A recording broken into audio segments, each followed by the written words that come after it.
Welcome to the channel today, or welcome back to the channel if you've watched some of our other videos. Today we're going to be discussing annual passes at Universal Orlando Resort, and are they worth the money? Let's go ahead and dive into this. Annual passes, they can be a big investment, specifically if you live out of state, like so many people do, but they still like to visit Universal Orlando 2, 3, 4, maybe more times a year. So first thing we need to do is we need to break down the categories of annual passes. Typically there are going to be two. This is either a 2-park annual pass or a 3-park annual pass. None of these annual passes are going to include Epic Universe, but once you get into these categories, you have 4 tiers of passes. These are going to be the Seasonal Pass, the Power Pass, the Preferred Pass, and the Premier Pass. Each of these are going to have their own set of perks and benefits, and in certain cases, limitations. So we're going to look at each one a little bit more in depth and see what the differences are and see how much value they provide to the guest. First up, we're going to have the Seasonal Pass. This is going to be the most affordable pass, but it's also going to have the most limitations, the least benefits, and the most blackout dates, which are just days you can't visit using the annual pass. Moving up a notch, we have the Power Pass. The Power Pass is a pretty decent value looking at the dates you can go. It still has some blackout dates included, but not as many as the Seasonal Pass does. And it does have some of the same benefits. Again, all of these passes, you're going to get the hotel discounts for the on-site hotels at Universal Orlando, and that can be a big money saver. But for me, the Power Pass with the smaller list of blackout dates, with that, this one's a really good value in my opinion. The Preferred Pass, it has a lot of value to it. It is a little bit more costly. It's not a big jump up from the Power Pass, but it is noticeable for most of us.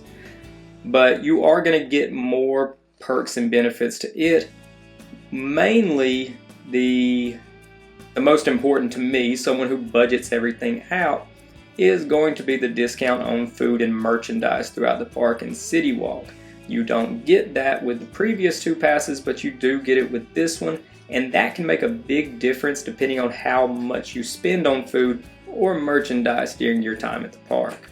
It is important to note that even with the Preferred Pass, even though you don't have blackout dates, there are blackout dates for your early park admission benefit with this pass.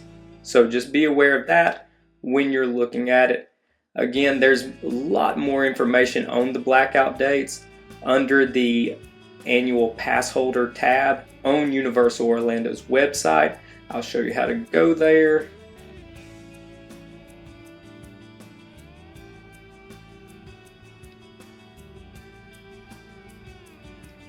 Again, this is the place where you can scroll around, familiarize yourself with the different pass options, as well as the benefits, the perks, and like I said, the limitations of each.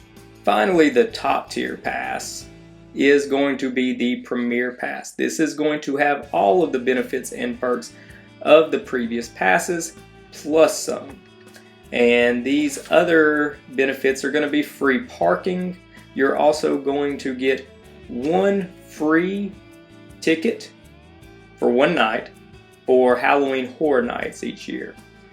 Now, for a lot of us, we plan a special trip around Halloween Horror Nights, and this is a big benefit because this can help make up some of the costs that the pass would cost you otherwise. Another benefit of the Premier Pass is that you do get Universal Express after 4 p.m. at Islands of Adventure and Universal Studios Florida. So this is another thing, if you enjoy using Express, this is one to keep in mind because this can be a big benefit if you go often, specifically in the afternoons and the evening hours. Now what we've been coming around to is, are the annual passes worth it if you live out of state or out of the area and you're not visiting as frequently as you would probably like to?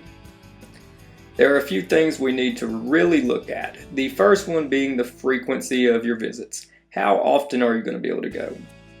I found that if, for instance, if you're going to be going for 3 days in the summertime, it may be worth looking at the Power Pass, as 3 days in the summertime with a 2-park, park-to-park ticket.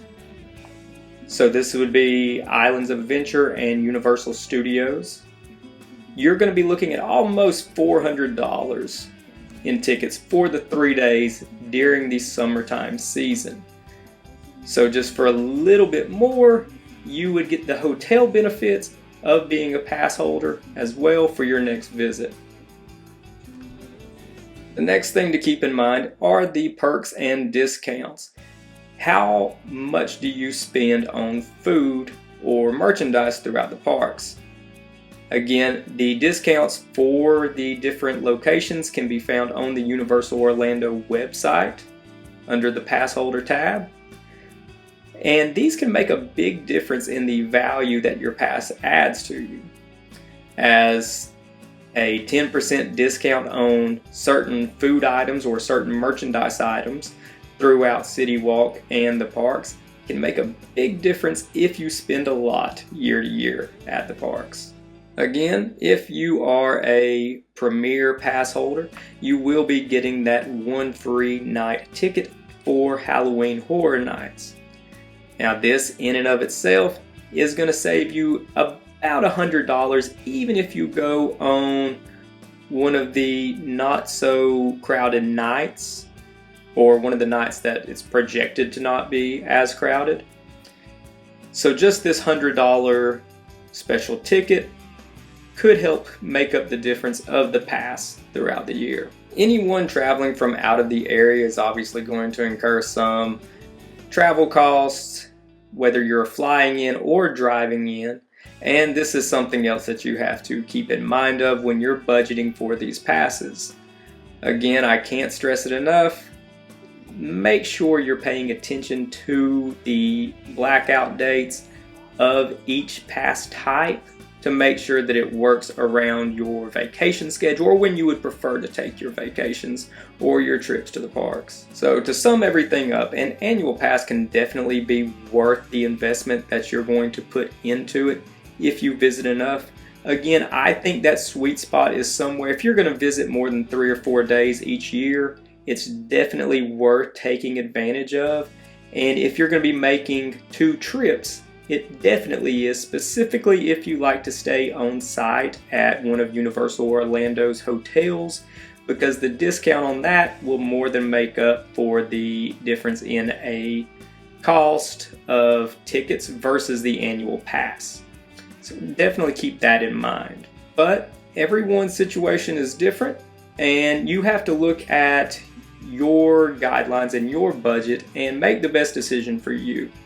But the annual passes, in my experience, I've been both a preferred and a power pass holder. They've both saved me, I think, a lot of money. I don't have a spreadsheet to show it, but I'm certain that they've saved me money with the amount I would have spent otherwise, whether it be full cost of food or full cost of hotels or cost of tickets. It saved me a lot of money. But again, each individual is different, so just look at your case, see what works best for you.